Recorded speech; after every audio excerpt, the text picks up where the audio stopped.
Hello and welcome everybody. David Wallach here, New View Safety Coach. Thank you for watching another one of my videos on the channel here. We've got a completely different one for you today. Nothing like we've ever done on this channel before. Brand new, which is why I've got a new shirt on, different music playing in the background and different name logo and things like that, just to go along with the different theme that we've got here. So a couple of friends of mine reached out and said they've got a great story to tell and a big announcement to make. Can they come on and share it with the world? Of course they can. So let's bring them to the stage. Hello and welcome everyone. Hi David. Hi David. So let's start with the big news first, shall we? And what's this big surprise and big story you want to share with the world? Well, we have incorporated a new company called How2HOP, really helping organizations with the operationalization of human and organizational performance. So we're here in Dubai, where we've incorporated the company, and really looking forward to helping people realize the full value of what HOP can bring them in terms of safety, performance, quality. So that's who we are. That's what we're doing. That's the big announcement. That's fabulous. That's okay. Well, why don't we start with who's put this group together? Who's the group? Yeah. So my name's Ian Collins, and here we've got Matt Schlapfer, Matthew Taylor, and Dave Watson, and each of us come from operational backgrounds. We'll sort of give a bit of a background into who we are. Do you want to kick us off, Matt? I can do that. So I'm Matt Schlapfer. My background. Yeah, you like that one? It's like a cream button being dropped on the floor. But I came from a mining background where I was working in underground, and when I left that, I met this guy in a pub who said, "Do you want to do what I do?" And he was a strange-looking cat. His name was Ian Collins, and he said, "Well, I'm working as a coach offshore." I said, "Doing what? Coaching?" Like back then, it was sort of, I didn't want anything to do with that fluffy stuff. Yeah. But he said, "No, it's good. I need someone to help us out, and the money's good." So I thought, okay. So he got me to find out what my personality tendencies were, and the next thing you know, I was a coach in the Gulf of Thailand, coaching on how different personalities see and manage risk differently. I did that for 5 years as a person flying in and out in that space, and then it was in that time something happened. We had an event. It was actually a quality incident on one of these drilling operations. And I thought there's something missing here. And I'd heard about this thing called human performance. Back then it was called HP. I had no idea what it was. I thought it was human resources somehow. But this other guy called Ian Collins, it's amazing how his name keeps coming up in this, said, "You've got to find out what this thing called HP is. It's the next thing." So I ended up flying over to the US and found out a bit about it from a guy called Rob Fisher, who's got a company called Fisher Improvement Technologies. I know Rob. We've had him on the channel before. Oh, there you go. And so, well, Rob, great friend of ours, and somebody that from that time became a mentor. And I was fortunate enough to be mentored under him and became one of their key consultants. And have been doing that ever since, right up to this point. So. Wow. Okay, well, I mean, I know you personally as well. We've been talking a while, but that's a bit of a good summary, really, as to background, what you bring into the mix there in that group. And what about yourself, Ian? I don't know, your name's already been dropped several times, and apparently people know you. Apparently, people know you around the world as well. Apparently, but I don't know too much about that. Yeah, so I got my start in mining initially and spent a couple of years drilling in the outback and eventually went offshore, mainly because it had better time off, and started at the bottom, worked my way up the drill floor, and was fortunate or unfortunate to witness a fatality, or at least the aftermath of the fatality, and knew then and there that I was going to make a bigger difference, or I wanted to make a bigger difference in the health and safety space. So went off, started my own first consultancy called Safety Coach, safetycoach.com, and really started to work with organizations around the world, bringing those two worlds of safety, health and safety, and the coaching element to them. Got introduced to an organization called Equilibria, and who had come out to one of the rigs that I was operating on and had a profound impact on the culture. So started doing a lot of consulting for them, which is where I got Matt on board. But it was when I got introduced to human and organizational performance that everything started to make a lot more sense.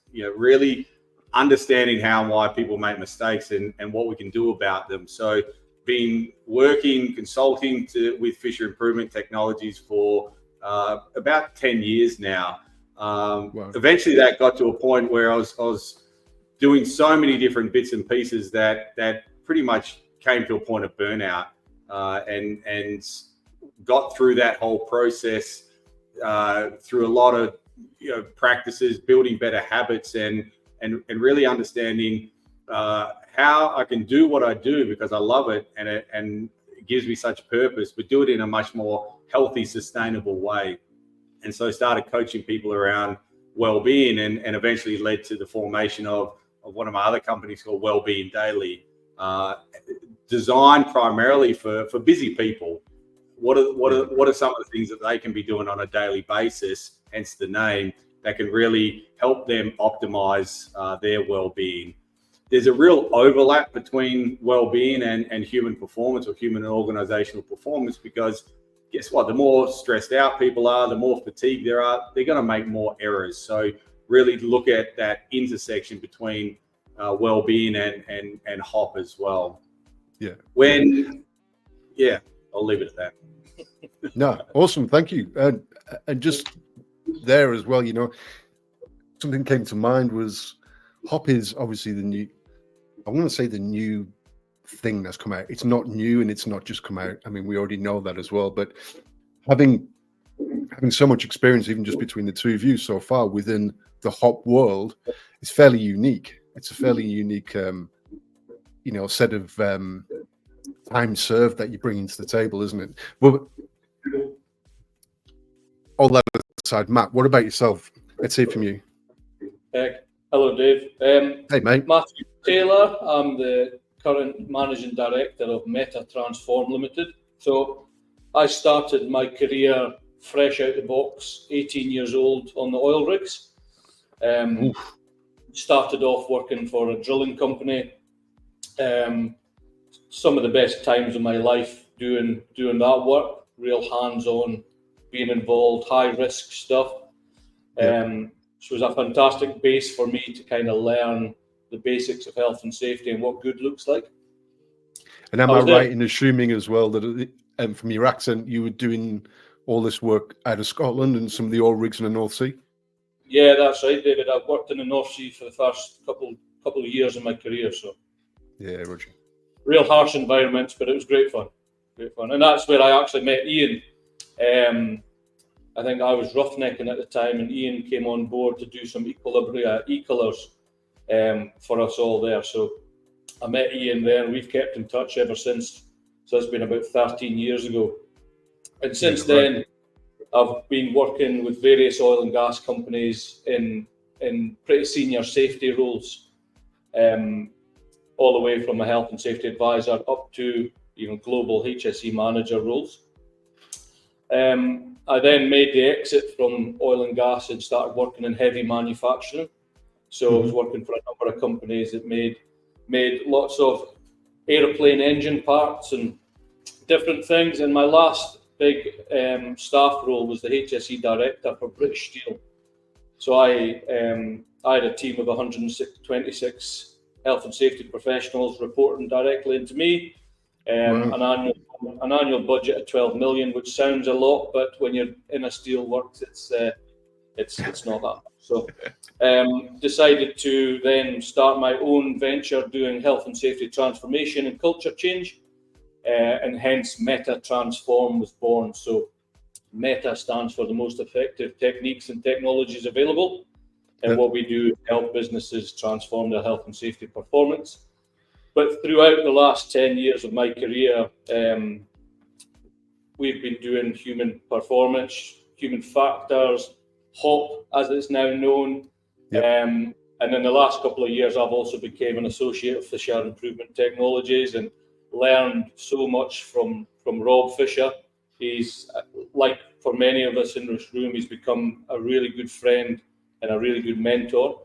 Yep. And that's when we started kind of having conversations about joining forces to really have a company that focuses on operationalizing HOP. Yeah, Roger. Wow, that's an experienced background, mate. Heavy industry, high risk industry, senior leadership roles, all the administration bureaucracy that comes with that as well. But it's a different view, isn't it, from where you've been sat as opposed to where a lot of people get to sit. It is, because I got to sit on both sides of the fence, from actually bringing people in to help integrate HOP and actually doing it myself and being part of that, and really seeing the benefits that it brings from an operational perspective, and how from a systems perspective you can start actually bringing in some of these concepts and putting them into everyday life. Yeah. No, it's awesome. Greg, thanks for that, mate. Last but not least, Dave Watson. Thanks, Dave. No worries, mate. No, great name, by the way. It is. We share initials as we've highlighted before in the past. It's an instant bond. I started my journey in industry as a domestic carpenter in Victoria. So anyone in the domestic, trade space realises that you're pretty much putting your life on the line every day to earn some type of money to keep going. But I was very interested and attracted to the mining boom up in the Pilbara, which is the western part of Australia, up north in the Pilbara. So pretty much packed everything we had and went up there. And when we got into the mining space, my wife and I, we realised that there wasn't much timber in iron ore mining. So started doing some work at night school, putting myself through some welding certifications, which interestingly enough I found quite mentally relaxing and a form of mindfulness. Right. But what that did is that got me a start as a trade assistant with a big contracting company servicing the mines in the Pilbara. So day one started as a trade assistant, and day one is when I fell in love with mining. And the reason I fell in love with it is because they gave me my uniform for free, and they gave me a set of boots for free. So coming from a domestic space in carpentry, you had to pay for everything, and I thought, wow, this is, this mining game is pretty cool. So then pretty much I was hooked. So I was lucky enough to get some great opportunity, work my way up from a trade assistant up to an operations manager looking after a multidiscipline team. Moved up to the Northern Territory, where I was working in a bauxite mine for one of the top 3 mining companies in the world. Started there as a contractor, as an operations manager again. And in 2015, on the back of a pretty serious event in that operation, they deployed Human Performance or FIT's flagship program, Human Performance. Yep. So in 2015, I was introduced to that. I was lucky enough to become an advocate and a trainer in that space, but also using it in an operational capacity every day of my time there to help my team understand error-likely situations in the safety, quality, and execution space.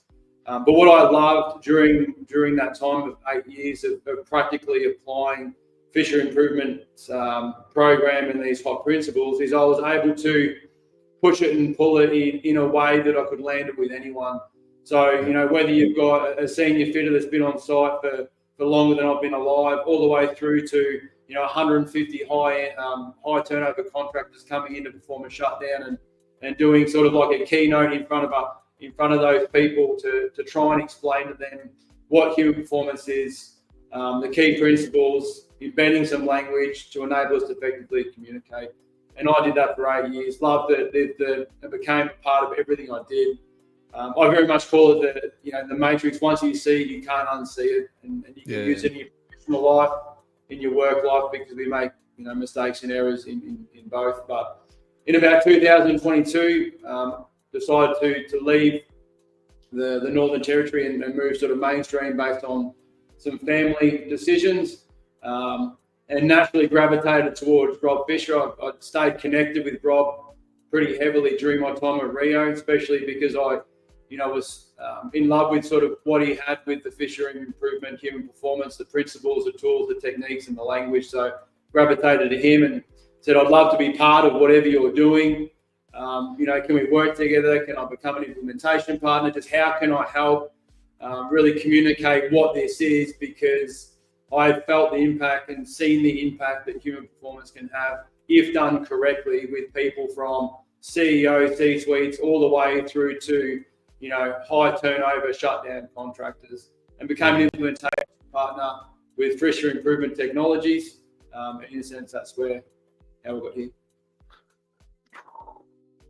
Again, vast amount of experience, and there's something you touched on then as well, which kind of landed with me. And I know we always talk about it as well. We talk about the experience in particular industries, but it's something you mentioned there. It is important, but it's more important the fact that the tools that you're using work on human beings, regardless of where they've been and what they're doing. Really, isn't it? It's almost like a meta set of rules and a set of principles that you're applying, so they can apply across many different industries. I mean, it's good to hear so much industry diversity and things like that, but I think you're touching it then. The individual is the important part, aren't they? And how they respond to it, and their needs and their wants within their environment. And I know I've been on mine sites as well. I've seen those shut crews, and unless you've experienced that influx of between 200 and 600 people coming to a site in 1 or 2 days and just smashing out a whole heap of work, well, hopefully not smashing it, but hopefully, getting through a whole heap of work really quickly, it's a completely different experience, isn't it, than the normal 9 to 5 or any other type of regular kind of work routine that goes on. It's so concentrated, 24 hours a day, 7 days a week for sometimes months, isn't it? Well, what I found, Dave, is in that shutdown space, that really forges growth. But what I realised is diversity is critical to a high-performing, successful team.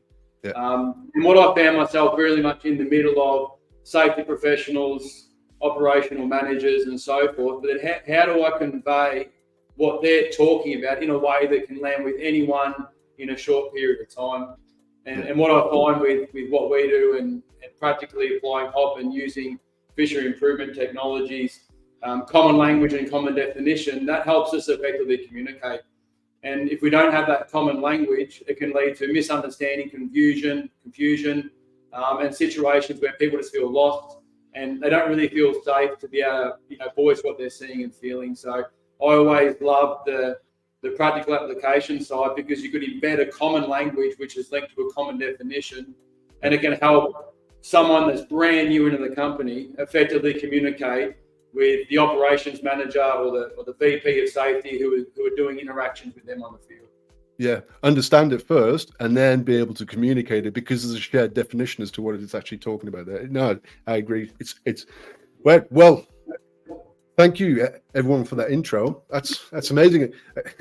Actually, where are you all at the moment? If we just tell people where you all are at the moment and why you're there. Well, we're in Dubai right now, and when we started having conversations and we started looking at where we would want to register a company, this Dubai really stood out for us as one from a incorporation perspective. There's a lot of incentives for being here. There's not as much of a presence here with regards to HOP. So it just made a lot of sense. We've got Matt's based in the UK, Dave and Matt in Australia. I'm sort of floating around the world right now. So where are you? It just it made a lot of sense to have this as a central hub. There's a lot of activity going on in the Middle East right now. So to have something available in the Gulf, we obviously work with companies all over the world, but there is just a lot of activity happening here right now. Yeah, Roger. And for those of you who think Ian's lying, it was only last week or 8 days ago I caught up with him. We just had a catch-up call. I think you were in Bali at the time, weren't you? You were in Bali at the time, yeah. I do tend to spend some time there. So you all decided, and I can see now why you all came together and why you all want to work together, because you've all kind of come to the same point, but from different approaches. And you've all just kind of converged. And I'm assuming, well, you all know each other anyway, so you all know you can work together as well. So How far down the road have you got with regards to obviously the business has been formed, you've got a location, obviously you've got your founders all there. How far down the road have you got to actually deciding what and how, or have you not got that far yet? We're definitely down that path, and exactly like you say, you've sort of referred to it a few times. We all got to this point in our own journey where HOP, human organizational performance is starting to become more and more mainstream, and the amount of people that we've spoken to who know what HOP is, they know what the principles are, they understand the science, they just don't know the hows. How do we actually realize the value of this? How do we integrate it into our organizations? And the more we talked, rather than trying to do anything as a consultant or on our own, we just thought, well, let's get together and bring that. I think between us all, there's almost 50 years of operationalizing, the HOP, and we're very much a strategic partner with Fisher Improvement Technologies. We all are associates of Fisher Improvement Technologies, and we know they've got so many years of that practical application. And there's a lot of companies out there educating organizations on the what's of HOP, what it is. And we still firmly believe that Fisher Improvement Technologies education is the best in the world, and helping organizations take that into integrating into their processes, in their systems. And we just want to expand on that. I get it. I see where you're fitting in now. So there's a whole wealth of knowledge in Fisher Improvement Technologies and Rob Fisher and everything that he brings in teaching it. Where you're positioning How2HOP is, okay, when organizations have that knowledge, what does that then mean to them? How do they then operationalize all that information and make it work for them within the context of their organization? Is that right? Yeah, exactly. Yeah, spot on. Yeah. Yeah. And how do we really drive sustainability of it as well?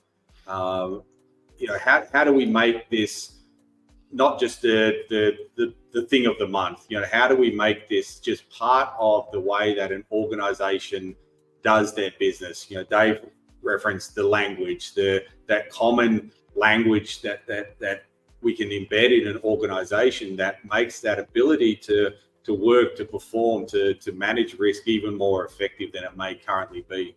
Yeah, Roger. All right. Well, guys, I can see why you all came together, and I think from what you've said about it, it would appear to me from where I'm in WA as well, and from what I see of the new view landscape, the HOP landscape, the safety landscape in general, it appears that you might be tapping into a very I don't want to say unserviced, but a very niche, valuable part of the marketplace that potentially a lot of people need help with, that second phase, that phase of actually going, okay, we've got all this great information, we understand the principles, we understand what it's all about, but then what? And I think that's where you are, and I think that's I see so many opportunities for that as well. From companies that I've spoken to, and people that I know as well. It's that hand-holding stage of what it actually looks like. So, all right, you're in Dubai. You've just got together. Obviously, you've worked together before in the past, and you know each other and stuff like that. But what principles and what values are you all bringing to the table? I mean, obviously, you've all got vast amounts of experience in human performance and human organizational performance. But what kind of principles and values are you bringing to the table? What could an organization expect if they were going to work with you? From a values perspective. Can you take that one? Yeah, I guess from a values perspective, we're looking at really making HOP part of everyday work. So making it very sustainable, building all of the principles of HOP into systems. So our integration model is exactly that. We're taking all the learnings that everybody knows about and talks about, but we're actually making it operationalized, embedding it into systems to make it sustainable. So we are trying to make today better. for tomorrow's people. We want to leave a legacy that we've came in, we've delivered on what we say we're going to deliver. So there's an element of trust with us. One of our key values is trust, and also sustainability. So we can really make sure that operationalizing HOP then serves future generations going forward as well. Another Yeah, value gotcha. sorry, Yeah, go on, Dave. There's another value that we've really got, that if it doesn't work for you, you're not going to do it anyway. So meaning that everything that we're into, that we're talking about when we say embedding it into organizations or making it work for the people, really matters. So that, like David was saying, it's not just about your work life. You're going to be talking about it and using it at home because it's working for you. So you get that motivation or that self-motivation from that application. And that becomes a critical piece for why we do what we do, because knowing something is one thing, but having it work and being a part of how you just do, I don't know, for lack of a better word, life, that becomes the piece that we're really just getting stuck into as one of our values. Yeah, and it kind of goes back to Matt Taylor. It is Matt Taylor's point earlier about the word meta. It's like if you've only got if the skills you're learning are only applicable to safety within your organization, then they're only applicable there. But if the skills you're learning are about resilience in general, or about adaptability and about communication, they're not just applicable in your work environment, they're applicable across all aspects of your life, aren't they? Yeah, exactly. 100%. The other big one, Dave, is innovation, and really looking at harnessing technology to enhance the effectiveness of the integration. We've had some incredible meetings and calls this week with companies that are really leading the way in the technology space that can make the application, the integration of things like pre-task briefs or toolbox talks more effective, looking at how we can identify latent conditions through the use of technology so we don't have to wait for an incident to actually learn from it.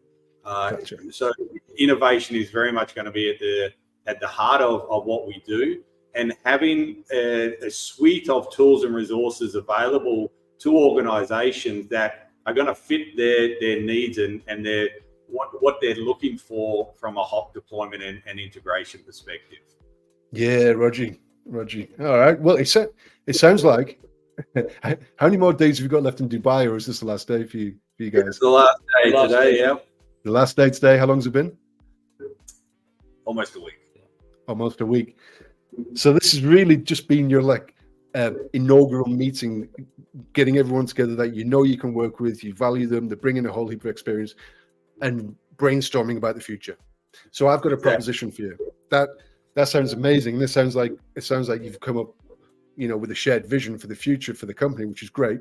But if it's all right with all of you here, I'd like to do another potentially couple of videos after this when you've got more meat on the bone, and we can talk about more specific aspects of the service delivery and your method and your approach and all that kind of stuff. Is that something you'd all be interested in?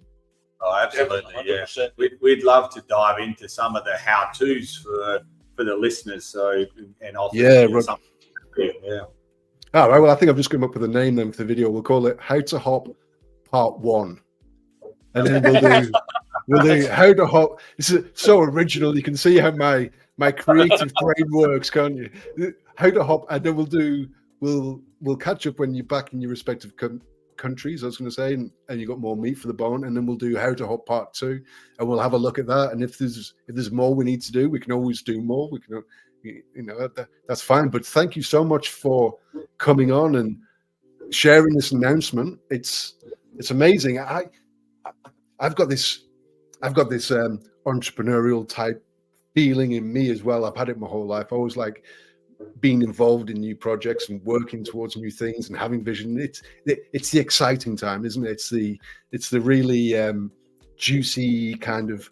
It's the way you get to be the most creative. I find, and I can tell you guys are just you've got so much you can bring to the table, and I think the direction you're heading in, honestly, I think you find plenty of organizations who need that assistance and need that service. But thank you again for coming on and sharing the news. Very much appreciated. Thank you, David. Appreciate it. Thank you. No worries. All right, I'll drop you down. If you can hang around, I'll catch up with you afterwards. Just a few Right. moments, but I just want to say goodbye to everybody. Well, there we have it. Told you it's going to be different, completely different to what we usually do on this channel. Ian Collins there. We've got Matt Schlapfer. I hope I pronounced that wrong because that will really annoy him if I have. Matthew Taylor, Matt Taylor, and Dave Watson there. We've got the four founders, How2HOP, bringing experience from all over the world, different industries. Not that always matters, but it does matter sometimes. And you're dealing with people in high hazard, high risk environments, manufacturing, as you mentioned, offshore, resources sector. For Dave here in Australia, on the mine sites with the shut work, Matt Schlapfer and Ian obviously being sent all over the world. It's not that you want them to come in and duplicate exactly what they've done somewhere else, but the fact that they do have this varied experience, it means that they're not set in one way, and they likely understand that every organization they go to is going to be completely different, and they need to start from scratch with them and understand them in and of themselves, because just like people, organizations are completely different no matter where you go in the world, no matter who you talk to. Cultures affect it, types of work going on affect it, labor force affects it, local laws will affect it. There'll be so many variables. Having a cookie cutter approach, which is what we call it here in Perth, Australia, where a company comes out with one solution and they want to implement that one solution onto every single organization because that's all they have. It's not cutting it anymore. It's not working anymore, because no organization, I think I put a blog about this out 2-3 weeks ago. Even if the organization is the same size, does the same thing, has the same amount of people, if they're in different towns or different cities, the culture is going to be different. Their approach is going to be different. The leadership team is going to have different values and different principles, different objectives. All these things will affect each and every organization in subtle and not so subtle ways. So that's the value of the experience that I think you can take away from there that everyone's bringing to the table. But anyway, I've waffled on enough, and this is the Shut Up David series. So I'll get off. Thank you again for everybody for watching. As I mentioned, this is going to be part 1. I'll catch up with Ian, Matt, and Dave a couple of weeks' time, maybe a month's time. We'll have a look at part 2, see what that might look like. Get that video out there as well so we can share it with you, so you can start to learn more about the service and delivery that they're bringing to the table. But wow. Thank you again, everyone, and thank you for subscribing. And I look forward to seeing you next time. Take care.